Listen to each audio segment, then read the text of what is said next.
your questions, so you can pass them to the last person towards the middle, and then they will pass them to us. Or a volunteer can collect and pass them to us. If you have not written, you are free to ask. Impromptu. All right. I have one question, so I will read this and we will try to answer. What should the mindset of children be at school when the teaching is based on evolution and not on Christian doctrine? How should they react? What should we tell them regarding how their reaction should be? I think it's a very genuine, practically relevant question, and also very significant question. This was the struggle I faced as a new Christian. I majored in zoology, and I was a new Christian. So the professor comes and says, well, there are other ideas like the idea that God created everything, but that is not scientific. And that idea is believed by religious people, but it has no scientific basis and rational, grounding. And I would become restless, and I would ask questions. And in fact, it was this struggle that led me into the study of this theory and all the other related theories. And right after I finished my MSc, people realized that I had been grappling with this issue, and they started inviting me to speak in university and college campuses about this issue. So one of my major specializations has been this area: science and religion interaction, science and Christianity interaction, and the evolution creation controversy. Now, what I'd like to say is, the Bible opens with this grand statement: in the beginning, God created the heavens and the earth, which means, literally, God created everything. So nothing exists apart from God's creative activity. This is a true statement.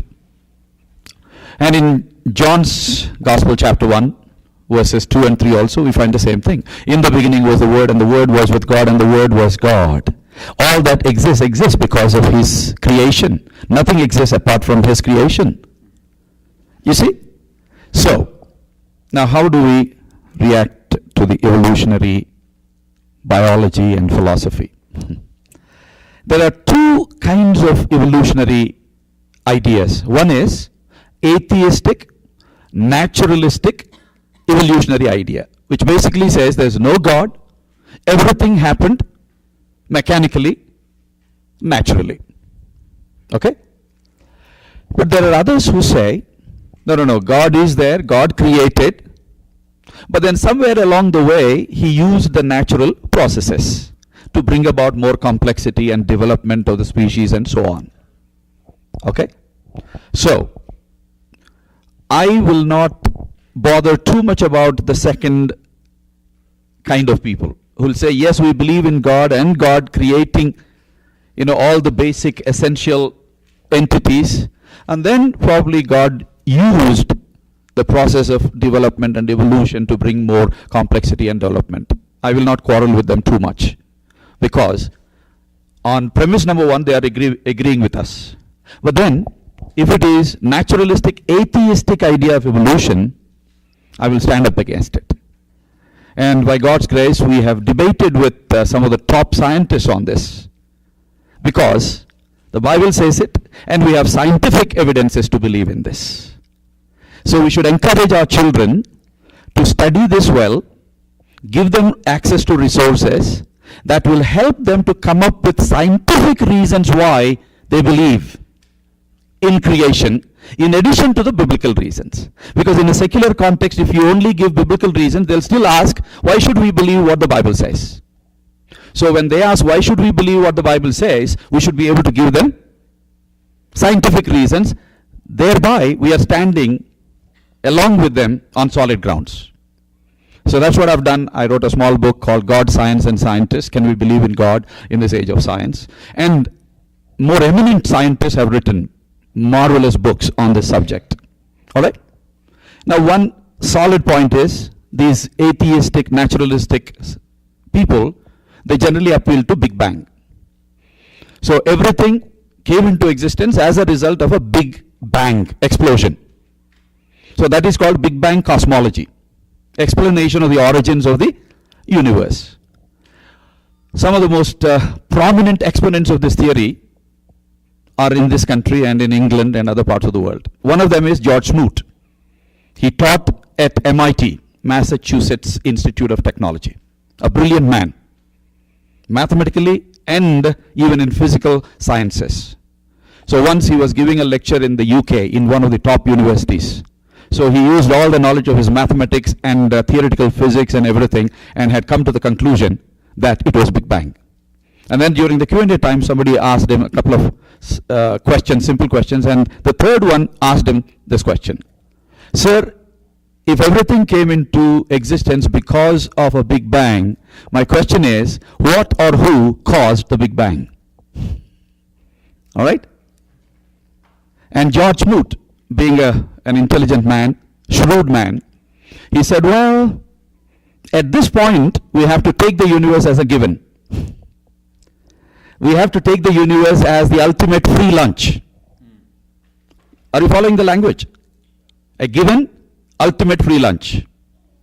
And then that student didn't know how to carry on forward in that conversation. And as I was reading this in the National Geographic, the cover page article which ran into about 20 pages, I said, if I were in that student's position, I would not have let George Smoot off the hook. I would have asked him one more question.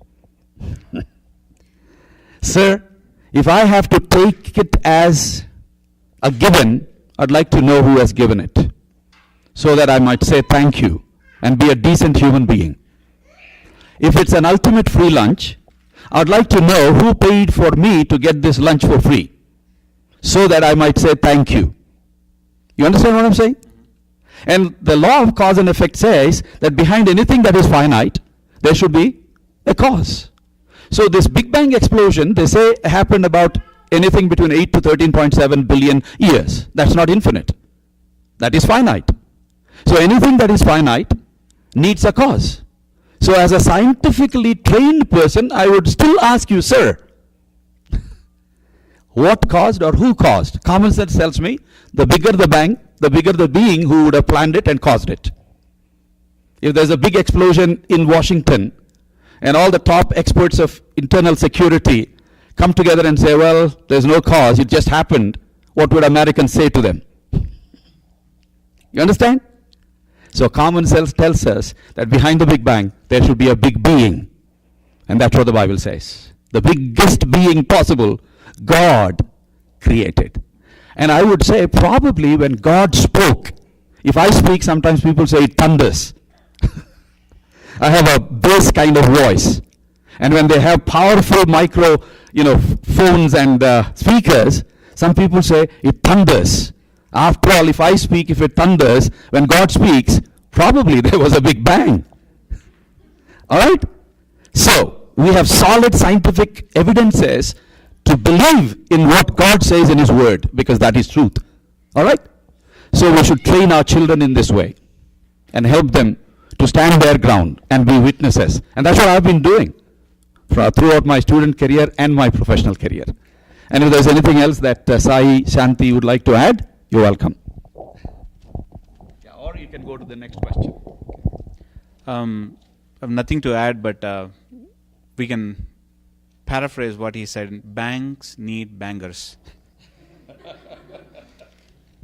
So that's a statement by Professor J.P. Moreland, who is close friends with Anna and Akka. So banks need bangers. Yeah.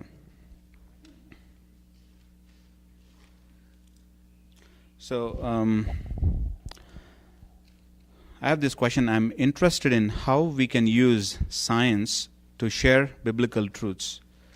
What is your opinion on, was the world created in 6 literal days? Are we in the 7th day still? As that is what some folks believe. There are some Christian researchers who think that there is a conspiracy to add millions of years to this universe. age as opposed to being good. So, 6, okay. So there are two questions here. First is, how can we use science to share biblical truths? So that is one question, and I think the second one is opinion on whether the universe was created in 6 literal days or millions of years old. So I can take the second one because that looks easy. So yes, there is a conspiracy, and there are people, as there are people who believe that actually there is a conspiracy. For example, if you go to Kansas City, so there is a museum called Creation Museum. So Ken Ham is a proponent, leading proponent right now in the world, who says that the world was created in 6 days, because the Bible believes that because he interprets Genesis chapter 1 as like, world was created in 6 days, and that's why Bible says that, and that's why it should have been created in 6 days. So now Ken Ham's main point is like, if you read the Bible, you see the word day, and day cannot mean anything other than day. That's what he says. So day means literal 24-hour days, and he accuses those who say that Bible does not say that earth was created in 6 days. If those who say this one, he accuses them that these people are buying into this evolution thing. They are scared about the science. Science says actually universe was created like 13.5 billion years old. That's what science says. And so they want to go along with the science, and that's why they change the opinion. They are trying to interpret Genesis in the light of science. So that's what Ken Ham accuses. Now, I want to take this accusation head on, and then I'll pass on to Anna so he can articulate better than me. So, does the Bible really say, or does the Genesis chapter 1 really say that universe was created, or the earth or creation was created in 6 literal days? The Hebrew word used was yom. Yom. Yom means it has a wide range of meanings, and yom can mean literal 24-hour day, of course, but it also can mean actually more than 24 hours. It can mean a period, a lengthier period. So Hebrew has actually both these connotations. Now, the question remains, so not until science told you didn't realize the meaning of this word, right? No. If you go back all the way to Augustine, who was in the 4th century, so science even was not actually properly developed during that time. So the Aristotelian philosophy was there. So Augustine himself actually looked at the text, and he said, in the 4th century I'm talking about, 4th and 5th centuries. So he looked at the biblical text, and he looked at Genesis, and he said that no, universe was, the word in Genesis, yom, does not mean literal 24 hours a day. He interpreted that word as a lengthier period. And there are many in the church history who interpreted that word. So Ken Ham's accusation that those who believe old earth creationism, or those who believe that earth was created millions of years old, they are interpreting Bible in the light of science. That accusation is not correct, because Augustine himself actually, before science said it, Augustine himself actually told this thing in the 4th and 5th centuries. But having said that, we need to be cautious here, in my opinion. Like if somebody says that, okay, Bible was created, earth was created like 6 days, in literal 6 days, we should not see them as heretics. And also, those who believe in 6-day creationism, God bless them, but they should not see the old earth creationists or heretics. So this is a non-essential, and Akka taught that wonderfully. So this is a non-essential, and nothing really, it doesn't have a significant effect, salvific effect on us. So that's why we should have the liberty in this area. We should treat each other with charity, which is love. So that's my point. The word yom in the Bible itself is consistently, regularly used in 3 ways. Number 1, 24-hour day. Number 2, the daytime part of the day. Number 3, the age, like for example, the day of the Lord is definitely not a 24-hour day. It's a long period of time, the period of judgment. All right? So text itself leaves it open. And it's generally the context which helps us to interpret the word in the right way. And Genesis context helps us to actually interpret it, not literally, but as a longer period of time. How? Let me just tell you. The sun was made on the fourth day. So before the sun comes into existence, how can you be dogmatic in saying that the first 3 days are literal 24-hour days? You understand? And the sun was not created freshly on the fourth day, because the word used is asa, not bara. Bara is used only 3 times in that chapter. And totally in the Old Testament it is used only 21 times. But asa is used thousands of times. So original creation, Genesis chapter 1 verse 1, it is bara. But the fourth day creation of sun and moon is not bara, it is asa. Asa means working with what already exists, readjusting, reshaping and things like that. So what actually happened on the fourth day was not actually creating the sun, but establishing this definitive relationship between the sun and the earth. So we can't be dogmatic that the first 3 days were literal days. There's no basis for us to argue like that. So we should be open. The more fundamental truth is God created. Whether it is 6 days, literally, or 6 longer periods of time, it's an internal, intramural debate. And we need not be judgmental. We need not be dogmatic about this, because the text itself leaves both the possibilities open. Okay?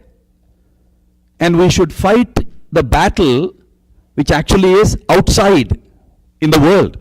Together we should stand and argue for the existence of God the Creator and help people to come into a relationship with God, without which their lives are lost. Okay? So that's the answer to that question. So there's also this question about how can we use science to share biblical truth. Okay, I had an experience some time back. So I went to gym in a nearby apartment complex, and so there was a black person sitting right next to me, and he asked me what was I doing. So I told him that I'm an engineer by profession, and I study theology also. So when he heard that, what? You are an engineer by profession, and you study theology? You believe in God? How can you do that? How can you know science? Having known science, actually, how can you say that I believe in God? Then I told him that since I know science, that helps me to believe in God, that affirms or that confirms or that strengthens my belief in God. He was puzzled, and he asked me, what was I talking? I just quoted him one statement by a very good Christian called Galileo. You all know him, right? So Galileo was a Christian, and he said that, this is his statement if you want to write down, God has written the laws of nature with his own hand in the language of mathematics. God has written the laws of the nature with his own hand in the language of mathematics. See what I'm saying? So look at the perspective of Galileo. Look at how he viewed mathematics. Look at how he viewed science. On the same note, Copernicus, who came up with the laws of planetary motion, when he actually understood clearly, he exclaimed and said this literally, "O God, we think your thoughts after you." Talking about the laws of planetary motion that he came up with, he exclaims and says, "Oh God, we think your thoughts after you." That means God thought about it and kept the laws in place, and we have only discovered. You understand? And for your kind information, all the founding fathers of different branches of modern science were committed Bible-believing Christians who worked in the labs until Saturday and went to church and worshipped, and some of them actually preached in their local churches. So it's a very historically unfounded idea that Bible and science actually stand in contradiction, or Christianity and science stand in contradiction. It's a lie. It's not true. And when we use science, we should be very careful. We should not make the scientific data say what it does not say. All right? So if you know for sure that you are talking about a law, you can use it. You are using a fact, you can use it. But if it's a theory, be very cautious. If it's a hypothesis, be very cautious, because history of science is a history of hypotheses and theories coming and going. So we need to be very careful. And we should not read science into the biblical text. If there is a scientific text, then you bring science out of it. Otherwise, don't impose your science on the biblical text. They will catch you, and they will actually discredit the whole of this approach. So we need to be careful. So I hope we are making sense, and next question will be answered by Shanti. Yeah, from theological perspective, I just have one point to add. God's revelation comes to us in two ways: general revelation and special revelation. General revelation is creation. From creation we have science, physics, chemistry, laws of motion and everything. And special revelation is the scripture. So GR and SR will never contradict. They will complement each other because they both come from the same God. Okay, so with that I just go into the question that is given to me. What are the ways our Almighty Lord speaks to a person? How can a person understand that it is God who is speaking to him? In the epistle to the Hebrews, it says, God, after he spoke long ago to the fathers in the prophets in many portions and in many ways. Our God is a speaking God. He spoke to us through the prophets in the former days in many ways and in many portions. And in these last days, he has spoken to us through his Son. So God is a speaking God. He speaks to us in many ways, and in the last days he has spoken to us through his Son, our Lord Jesus Christ. And whatever he has spoken, and it is recorded in the scriptures. And so the primary way of God speaking to us is through the word of the Lord. And not only that, the Holy Spirit God who is in us, and he gently speaks to us. God said, Holy Spirit God will remind you of the things that I am speaking to you. In the Old Testament time, God was for the people. And during the time of incarnation, God has come down and God with us. Now we are so fortunate to have God in us, the Holy Spirit God. God for us, God with us, and God in us. And God speaks to us, and God, gently. And not only that, through the word of the Lord, not only through the voice of the Lord, and even through our conscience, which is the fingerprint of God in us. God speaks to us. If only we have ears to hear. And Jesus said, my sheep will listen to my voice. If we are his sheep, we will listen to his voice. And when your dad comes home and during the late hours, when he just knocks at the door, when wife or children goes, to open the door, he doesn't say, I'm so and so. Yeah, it's me, he says. And wife recognizes, and children recognize it is their dad, it is the spouse. And so like that, we will recognize the voice of our God. He is our father, he is our dad, he is our Abba. And so God speaks to us, and we will listen to his voice because we are his sheep. And God sometimes speaks to us through other men and women of God. All right? Like the prophet spoke from God to God's people. Like Paul spoke God's word to people in Berea. All right? People can speak God's word to us. But even when a man like Paul spoke, what did the Bereans do? They searched the scriptures to know if what Paul was teaching was right or wrong. So even today, the ultimate standard is not what a man of God says or a woman of God says. We have to check it against the ultimate authority of God's word, the final touchstone. And if what I'm saying is agreeing with the word of God, you accept what I'm saying. If it is not agreeing with the word of God, reject it. But many Christians unfortunately have not learnt this, and they are foolishly deceived by deceptive so-called men and women of God. So we need to guard against that tendency. All right?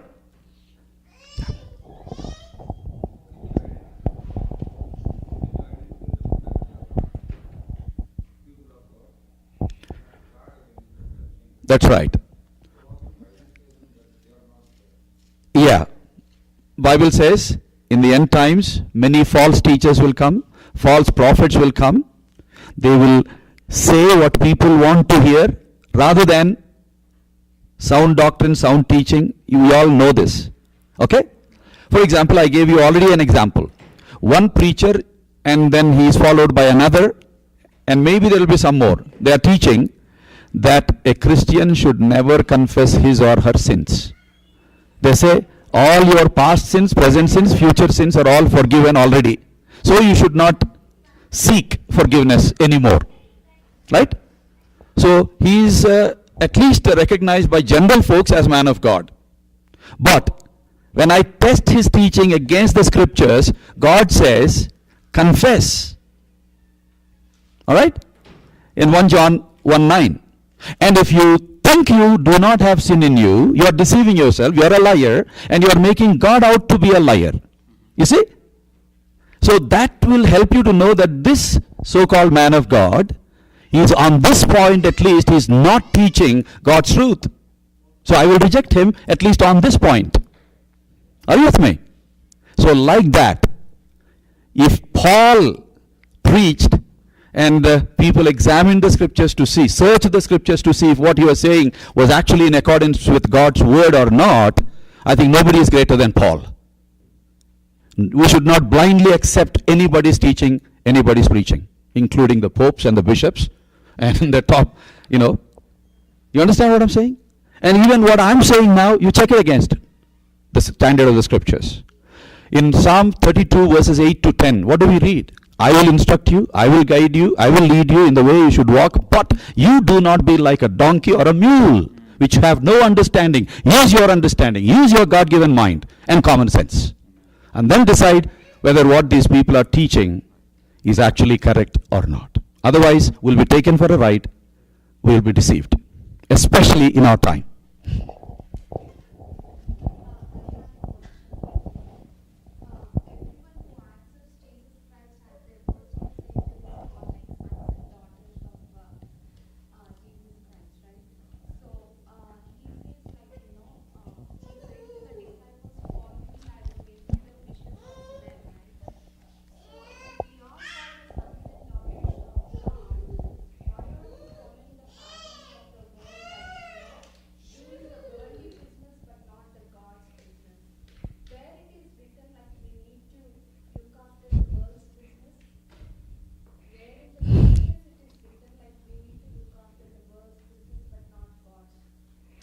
Oh, there is so much in the Bible. Daniel, what was he? Prime Minister of a country. But is he also a prophet? David, what was he? King. But is he also? Joseph, what was he? Nehemiah, what was he? Ezra, what was he? And now in the New Testament, Paul, what was he? He was a tent maker. He worked with his hands. He never depended on others.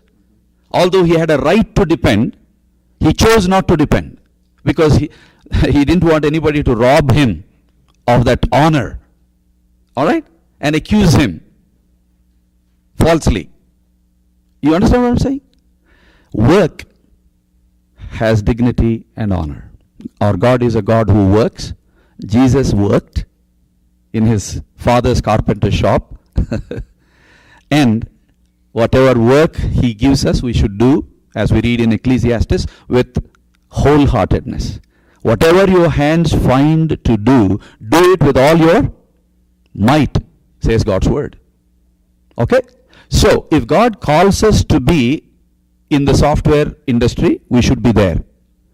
In medical field, we should be there. In teaching, as a teacher or a professor or whatever, we should be there. That's what we did. We both taught. And before that, I was an officer in the government. So, every Christian is not a full-time Christian worker, but every Christian is a full-time Christian. And all of us are called to be witnesses. So, you are a witness to your colleagues in your workplace, in your family, in your neighborhood. I am a witness to my neighbors, my colleagues. All right? But as those who are called to concentrate full-time on the ministry, we have to concentrate full time on that. Okay? So full-time Christian workers or not, we are all full-time Christians called to be witnesses. So that's how we need to understand. And even the people who hosted Paul, a famous couple, Aquila and Priscilla. Some Christians do not know who is man, who is woman. Okay? Aquila and Priscilla, they worked, but they supported Paul. And they took one young apologist into their home, all right? Apollos. And he was very powerful, very persuasive in his argumentation, in his debates and public refutation of the Jews, but he didn't get certain basics of the gospel right.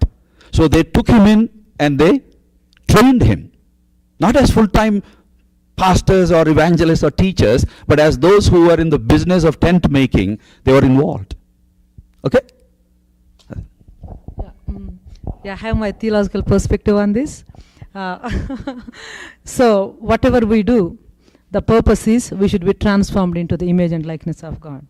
By my preaching, study and teaching, I'll be transformed into the image and likeness of God. So those of you who are in the secular field, through your vocation, do you know, through your vocation, God has ordained that you should be transformed more and more into the image and likeness of God. Ultimately, the distinction is not between secular or sacred. Even the secular work that we are doing, because we are there by God's appointment for God's purpose, it is sacred. The distinction is not between sacred and secular, but sacred and profane. And so, sacred and profane. So, yeah, so the theology of work is whatever we do it as unto the Lord. The God who calls some people to be in full-time Christian ministry calls some to be full-time Christians in the secular places. So the call of God is important for us. Yes? Ask the first question.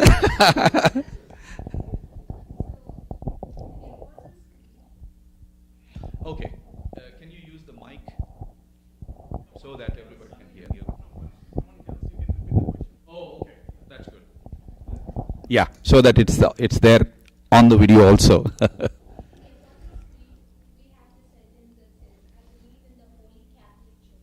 Okay.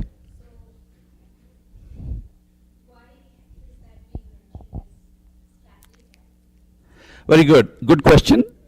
Let me be very quick. The word Catholic actually means universal. The church is universal. That's why even before Protestantism and Catholicism came into existence, it is used of the church because it is universal. So when we use the word Catholic Church, it means the universal church, the worldwide body of Christ. And the other Catholic Church is not just Catholic Church, it is Roman Catholic. So we are Catholics and they are Roman Catholics.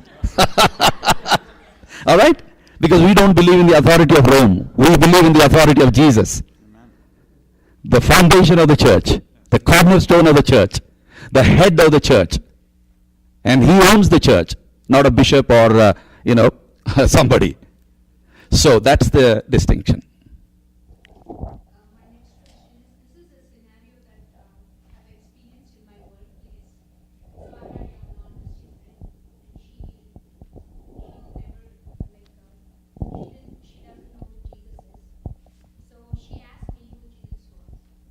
So during a game when we were watching, so I had like 30 seconds to tell her who Jesus is. So all I told her was that we believe that Jesus is God, that he died for us, he rose again, and then he's going to, our life on this earth is finite. He's going to come back and judge us, and based on the life we live, and if we accept Jesus in our life, we're going to have eternal life. But my question is, like, if you have like 30 to 40 seconds and you really want to make an impact on them, that's the only chance you have.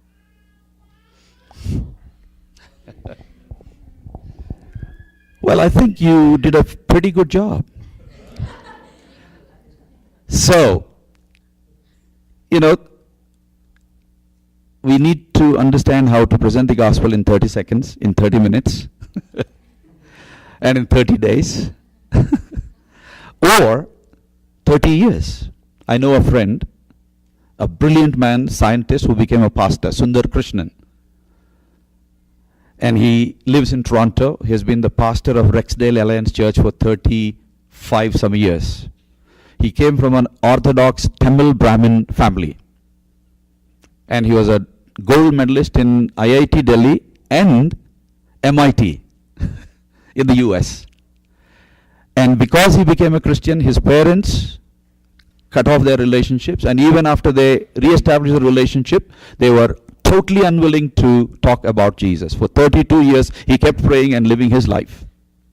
And then they opened up. He began to share the gospel. You understand what I'm saying? So, you sow the seed, somebody else will water it, somebody else will reap the fruit. So you've done a good job. So if you want to say in 30 seconds, Jesus is God Almighty who came as a man in human history to show us the way back to God. And without a relationship with God, we are lost forever. So please consider this. That's enough. You're sowing the seed. Okay?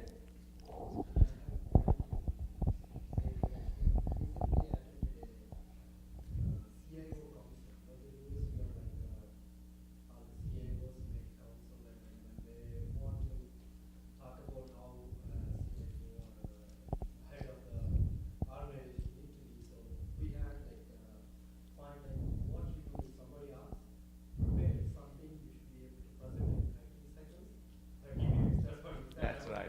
Yeah. That's right.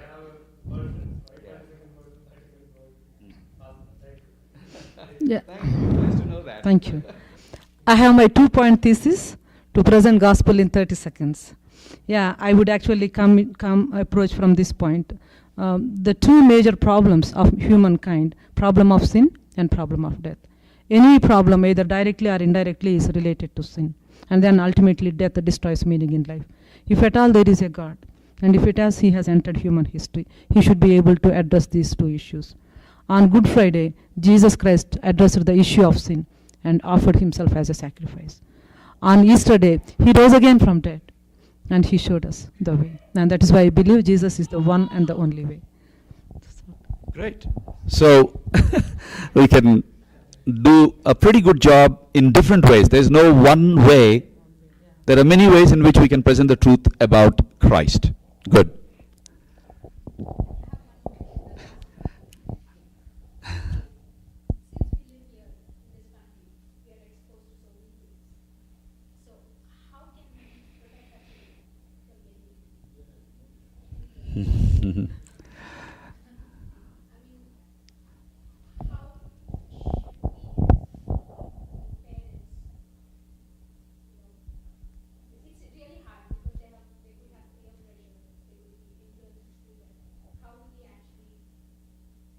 Great. I think it's a universal problem. We are living in a global village which is shrinking. So we have noticed, my wife and I, that some Christian parents in the US are doing a far better job of bringing up their children than their counterparts in India. Because in India also, there is so much that is happening. There's so much of pressure. So in this global village, wherever you are, the challenge is the same. So I think the best way to bring them up is in the fear and the nurture of the Lord. Showing them the way of the Lord from the Word of God, in the way you pray together with them, read the scriptures with them, and maybe direct them to Sunday school, youth meetings. But youth meetings and Sunday school and church are not a substitute for what we have to do at home as parents. Train a child in the way he should go, and even when he is older, in all likelihood, he will not depart from it. So let us be faithful in doing that, and God will do the rest. Just one. It is a challenge to bring up our children in a postmodern generation, and that is a big challenge for all the Christian parents. So especially when they come to a stage where their values are formed and kind of distinguish between what is good and what is bad, that is where we really need to bring the text, the biblical text, and to their notice. And it should start very early in their life. And moms especially we should tell the story in the way it should be told. If we really lose our passion to tell the story, and we are going to lose our children. And the best remedy is feeding them with the word of the Lord as much as we can.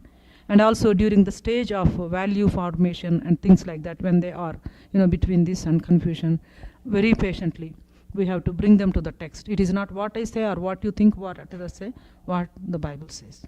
And that is the only way that I'm kind of trying, and we are confident that we will be able to bring up our son Shemiel and nurture him in the way of the Lord.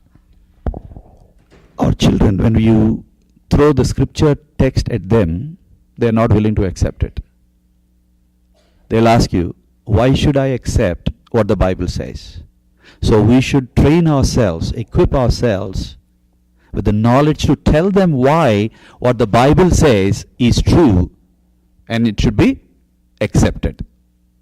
All right? Otherwise, we'll be hitting them with the Bible with no final productive effect.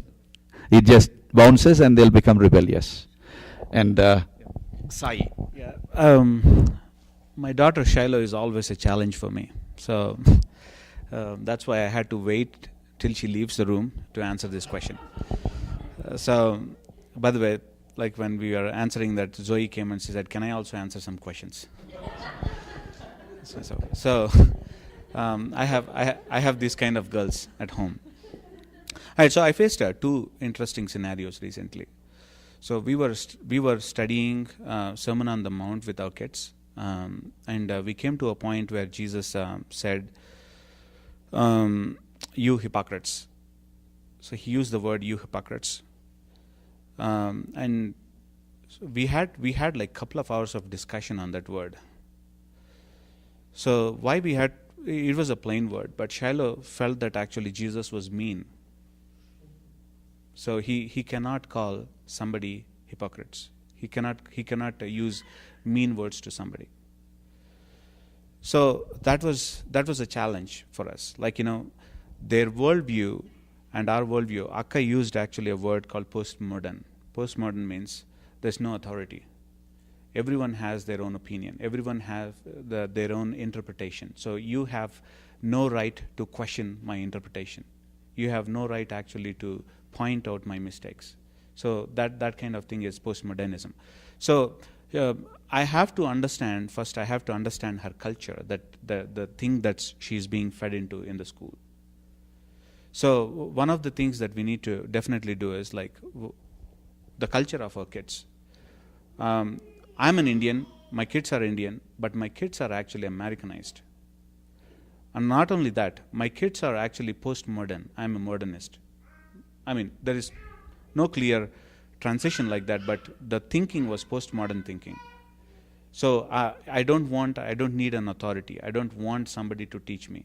So this is the kind of thing. So understand that, and then without losing the patience, actually, when you understand their culture and when you equip yourself, okay, how can I answer this one? We can tell that one. So another challenge that I faced is she came back home and she said, "Dad, today I did yoga in the school." Right? So now the thing is, when I said, "Oh, you did yoga?" So yoga was, I wish you didn't do that. Then she looked at me and she said, "Dad, come on, don't be mean." So now the point is, like, her teacher and all her classmates actually are doing that. Now, how can I tackle her in this area? So what I did was I asked a few questions. So Shiloh, okay, what do you do when you do yoga? So then she said, "Oh, we breathe." Then I said, "What does your teacher say next?" And she said, "Okay, so empty your mind and don't think about anything." That's where I stopped her and asked, actually, why God gave us the minds. And then she said, God gave us the minds to think. And when you are stopping to think, what are you doing? You are going against God. So we went through that by asking by approaching a Socratic method, asking the questions and getting the answers from their mouth. And now she took a stand in the school. She went and told her teacher that, "Hey, I cannot do yoga because I believe in God's creation. I have mind and I'm supposed to think." So her teacher said that, "Okay, if you don't, I want to talk to your parents." She said, "Okay, he'll convince you too." And so every day what she does is while they're doing yoga, she takes a book and then she sits in the corridor and she reads that. Right? So these are the two interesting scenarios. Sometimes we lose patience, but because I think we have to understand their the culture and their mindset that they're being fed into. Right, so. Our son Shamiel recently asked a profoundly philosophical question. I was shocked. He said, "How does God know that He is God?" And that's a question that philosophically trained people grapple with. And he is only 13 years old. He asked me that question. Our children are exposed to so much, and we need to equip ourselves, if not for anything else, at least for the sake of bringing up our children. All right? But here in the postmodern age, you know what they say? The author is dead, the text is dead, only the interpreter is living. Okay? So whatever I say is the meaning of the text, that is it. There's no authority. And so we need to help them to understand that ultimate authority is God who created us. If we have created ourselves, then we become self-referential authorities. Right? But if we are created by somebody else, we are not ultimate authorities. So we need to reason with them and help them to come to grips with the idea of authority. Otherwise they think, I'm the boss of my own life. Who are you to tell me what to do, what not to do? Kind of thing. So authority is the number one issue in postmodern age. So we need to help them to understand. Yes.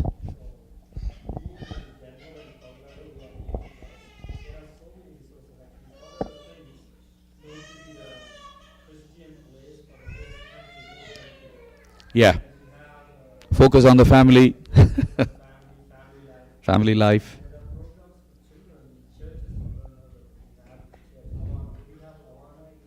Awana, yes.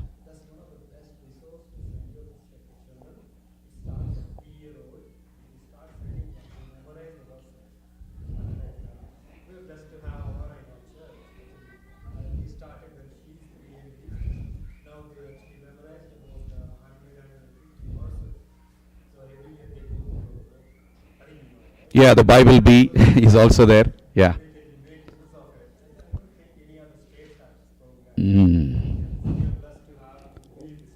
Wonderful. Very good. Yep. Somebody else wanted to, I think Sam. Yeah. So I have a question I wanted to shed more light on the first section. Okay. But actually before I go to that, I think one point I wanted to add in respect to what Maggie asked. I think we have a practical example right here. So we had the session today. Our kids are outside. Praise God, we could get people to see them. But most of the things that the childcare people have done is they're taking care of the kids to keep them occupied. I think as a group, as parents, as we're growing up in the country, we should refocus our efforts that when we have an event like this, where we're focusing on ourselves, we also have the responsibility to give the same thing to them right from this age. So maybe as a resource of wisdom, we should have, when we are learning, we should probably make them also learn. Because sometimes what happens is, we are learning, but we tell the children, go out, you guys go and play. Right? We have to have them play and also teach them up, I think. That practical collective responsibility of the growing is also one way to look at it. Well said, Sam. I think that's a valid point. And then on to your question, Sam. Okay. So, I don't know if it's a question or I'm being asked you to shed more light on the gospel. Okay. So you mentioned the gospel, the main things is Christ died for our sins. He is buried, raised, and appeared. So the main gist of the gospel. Yes. So my question is, and then you mentioned about Karen you said maybe it's not a complete gospel. And then Chakri said it's not gospel at all. Before you actually did your session, I was actually signing on Karen side. Because, so you talk about the cross is gospel. Say if I'm hearing to Joel Osteen, preacher like Joel Osteen. He's preaching, when I hear him and I'm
hearing about the cross, and I'm just thinking, how do we discern?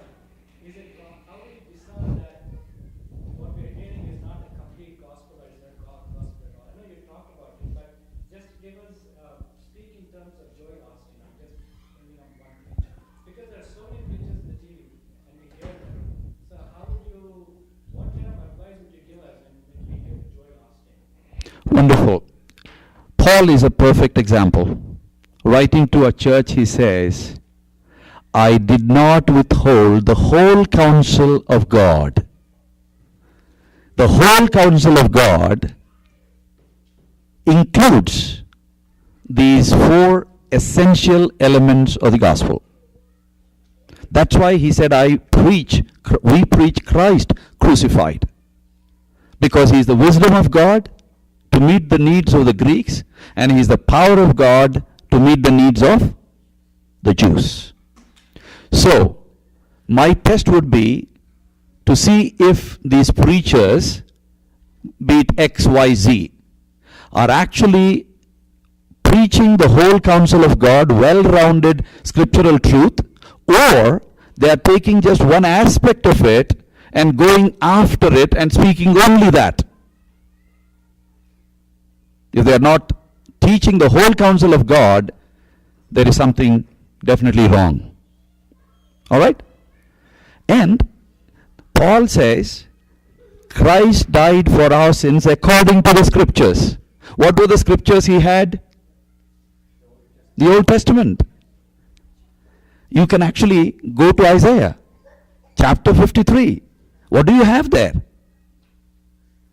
It's a prophetic description of Christ's suffering and death on the cross. He was bruised. All right? He became unrecognizable. Why? For our sake. You see? And according to the scriptures, he rose again from the dead. Because there is anticipation of resurrection. Job says, if a man dies, will he rise again? Because he understood, if death is the ultimate destiny, life loses all its significance.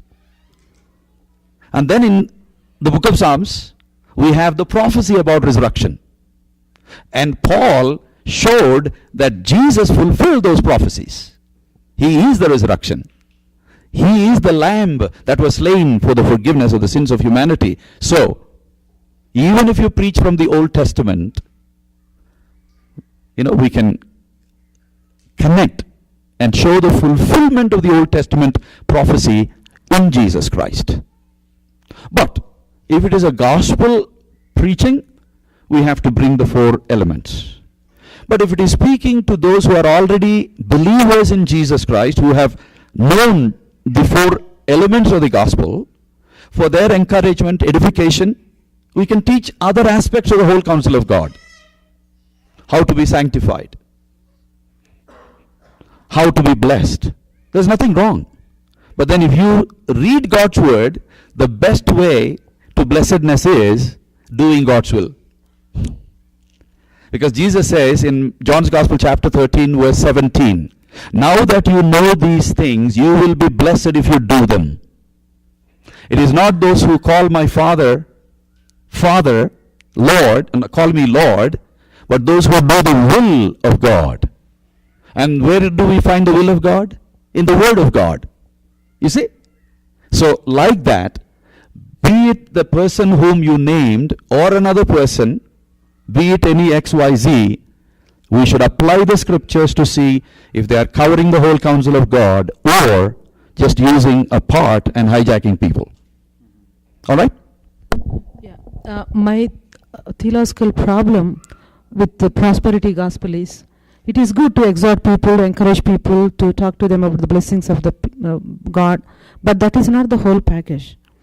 See, Bible says through many sufferings and trials, we have to go through this life, and all this suffering and trial, they sanctify us more and more and transform us into the image and likeness of God. I kind of look at this prosperity gospel preaching in a sense like they make you as if you can experience the entire heaven here on the earth itself.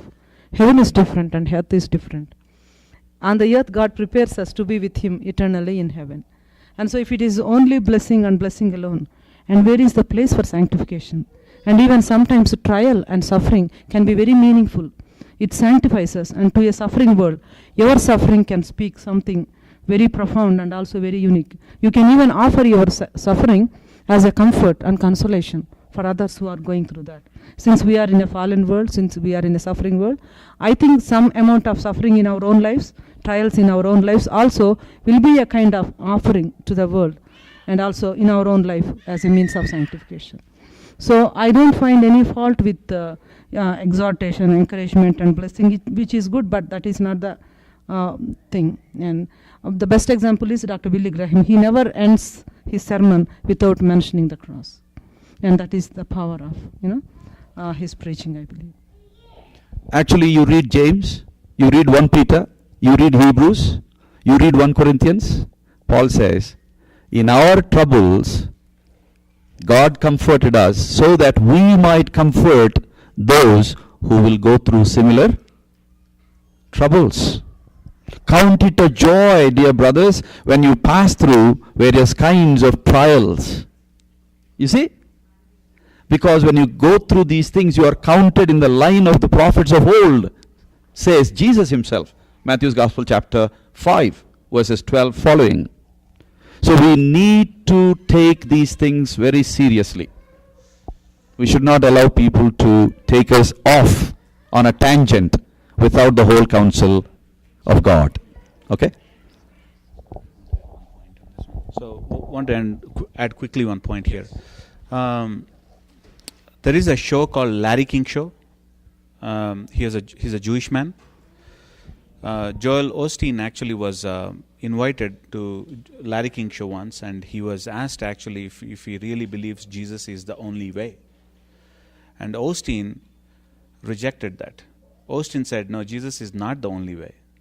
So, in the 4 aspects that Anna has shared, actually, we have seen Jesus on the cross is the first point. So, Jesus on the cross is number 1. So, if a person actually rejects that notion, Jesus is not the only way, then he is shamelessly contradicting the scripture. Jesus' exclusive claim that I am the way. Yes.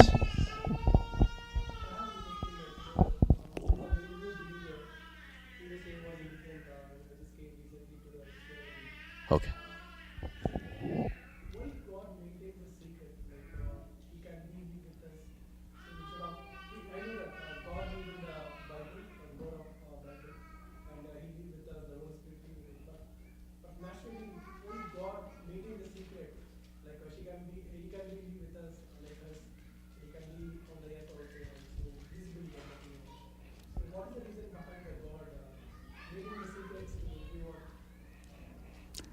Very good. As a new convert, your name again, please?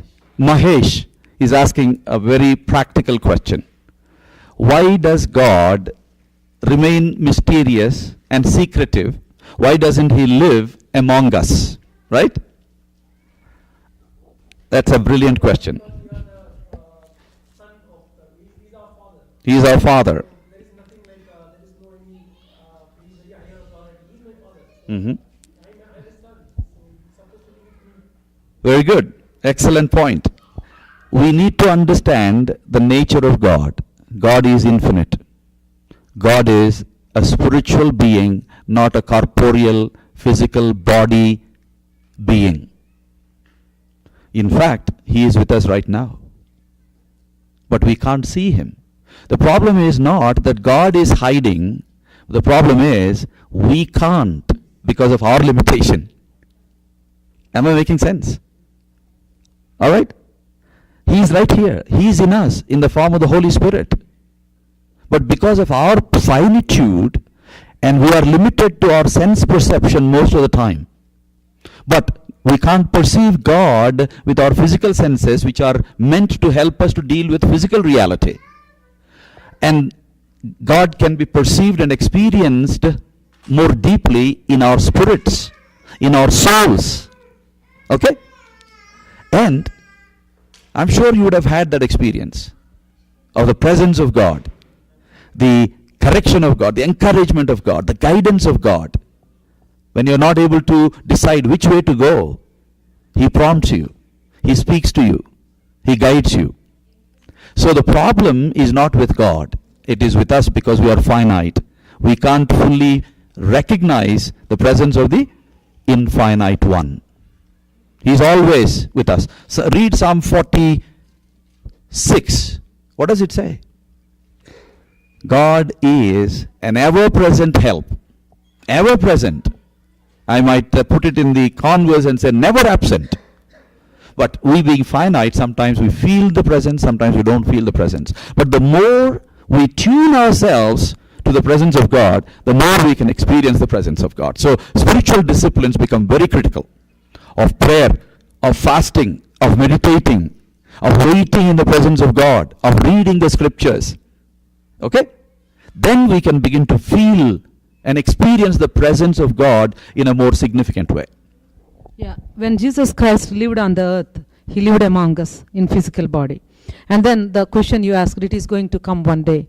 Because in Revelation chapter 21 it says, and I heard a voice from the throne saying, Behold, the tabernacle of God is among men, and He shall dwell among them, and they shall be His people, and God Himself shall be among them. So we are going to live together with God, and that day is not too far.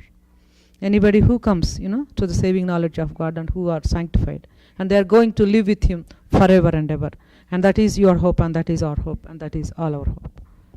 Actually, Paul says it very succinctly. He says, when we see Him face to face, we will know Him fully. You see? So the longing we have will be fulfilled one day when we see Him face to face. But until then, we should be contented with whatever we are able to experience, but we should grow in that through spiritual disciplines. So I hope you are making sense. And if you have any questions, maybe we'll take up the last 3 questions, and then I'll take about 7 minutes to wrap it up. Yes, Anil.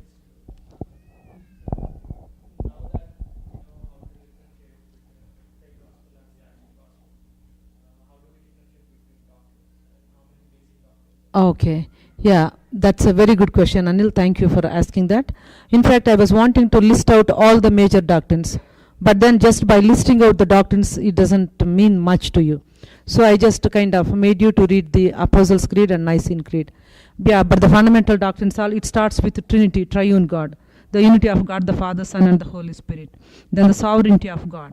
Then the Holy Scriptures, the inspiration of the Holy Scriptures. Then the sinful nature of man. Then redemption through Jesus Christ alone, resurrection of Lord Jesus Christ, the indwelling work of the Holy Spirit God, and also the church, the universal church, and also the second coming. These are, in a sense, kind of major doctrines. And you have to go to the Bible again and study the scriptures, and you have to kind of read for yourself and try to understand what Bible says about it. And you also have excellent resources on the net and even books. So I would encourage you to start from God. So who God is? God, the arguments for the existence of God, nature of God, and attributes of God. And then sin, and then salvation. And after this, what is sanctification, what is justification, and things like that. And then you go over into these essential doctrines of Christian faith. When you start reading the Bible and trying to equip yourselves in understanding these doctrines, definitely I tell you, your mind will be nourished by the word of the Lord. And I tell you, this is really feast. And if you know how to really read the scripture and also study doctrines, I would say that is a real, intellectual feast, and also it sinks deep into your heart. Then you should be able to understand what is scriptural and what is not scriptural. And even when a man is preaching, you will be able to understand whether it is really scriptural or not. And this is how you have to train yourself. That is what Paul says, exercise thyself unto godliness through this. And Sai is here to guide you more. Thank you.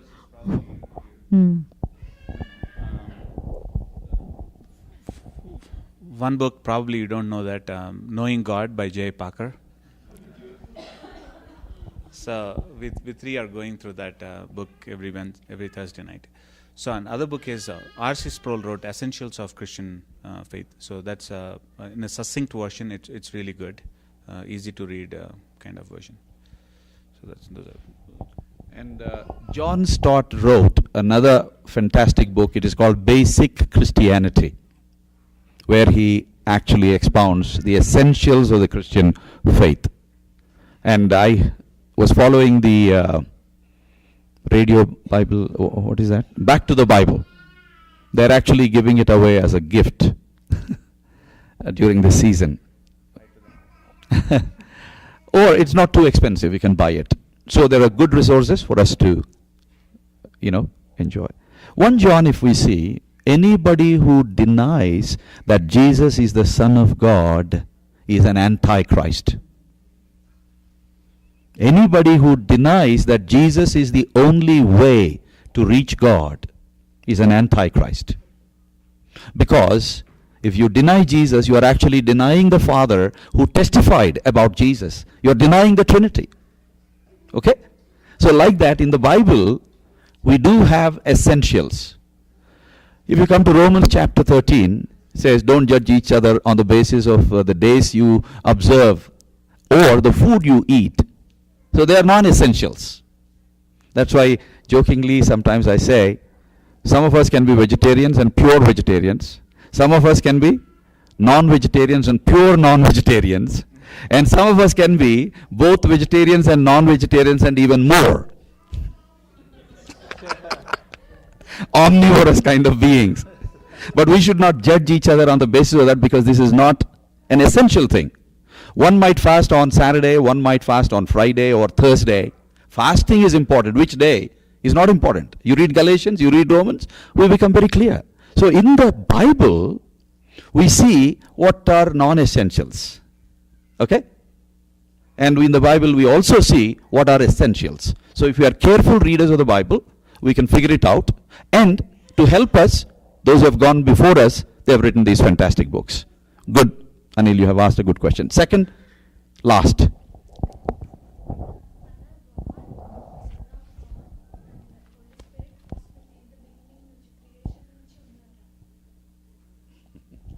Whatever God is, God was and God will be.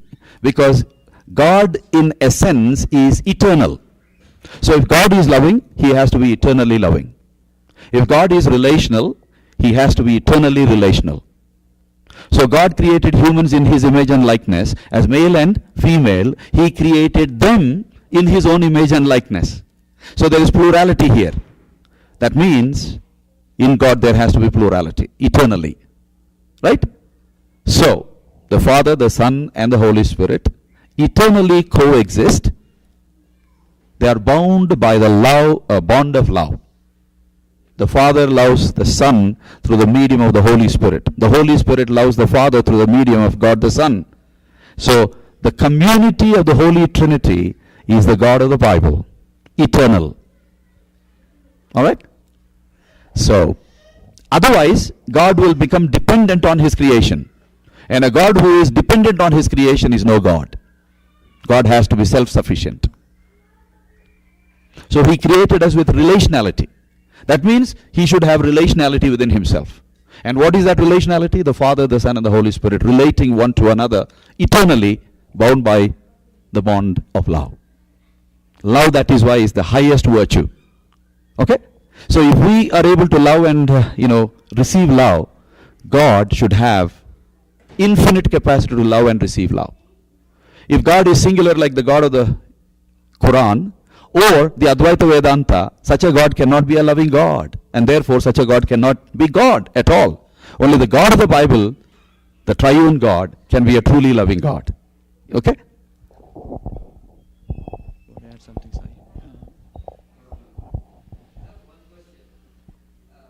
It's not really a question, but I just wondering if it is right to do it.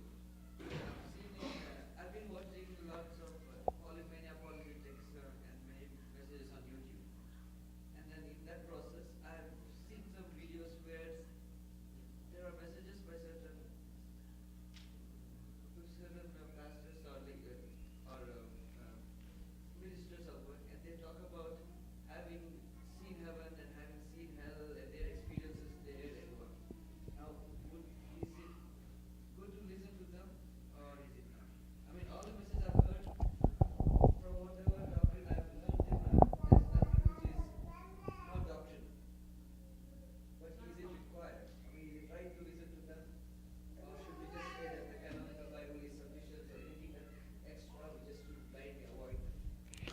I think the best example is Paul here. Paul was caught up. He went into the third heavens. He experienced so many things. But was he willing to talk about those things? Was he bragging about it? Never. Because my experience is not the standard for you. God's revealed word, revealed will is the standard for everybody. So we should not brag about our experiences. We should not elaborate too much about our private experiences. We can, for the encouragement of others, maybe just mention as Paul mentions. Okay? So that is the model that I would like to follow. Maybe God revealed to him what his personal reasons, but Yeah. the canonical Bible is what we should. Because with experience there is a problem. I had a friend who went, after he became a Christian, to a Krishna Bhakta. And he started telling about Jesus. He said, why Jesus alone? And this new Christian said, every time I get a temptation, I think of Jesus, my temptation goes. And he expected the Krishna Bhakta to just accept the truth. And you know what the Krishna Bhakta said? Every time I get a temptation, I think of Lord Krishna, my temptation goes. And the Christian didn't know how to proceed further. So experientialism is not the right way to the truth. But I'm not undermining the experience. All right? So experience the presence of God, the power of God, and all those other experiences that God might choose to give anybody. But we should not major on our experience in the preaching of God's word. We should rather focus on God, the truth about Him, and the truth about our relationship with Him as He has revealed it in His word. Yeah, I have one biblical example for this. Maybe they were actually placing them in the YouTube with a view, okay, if somebody who listens to that, they might really accept Jesus Christ as the Savior with a good intention. But then in the event of Lazarus and the rich man was wanting Lazarus to go back to the earth and also preach gospel to his brothers. But then Jesus says, you have Moses and prophets. If they don't listen to Moses and prophets, even some from the world of the dead goes and preaches the gospel, they would not believe. I believe basically it is the gospel and the word of the Lord that convinces people and convicts people. So I don't give a lot of importance to such things. I think it's brilliant. Yeah, it is. Yeah, you can clap before I answer because.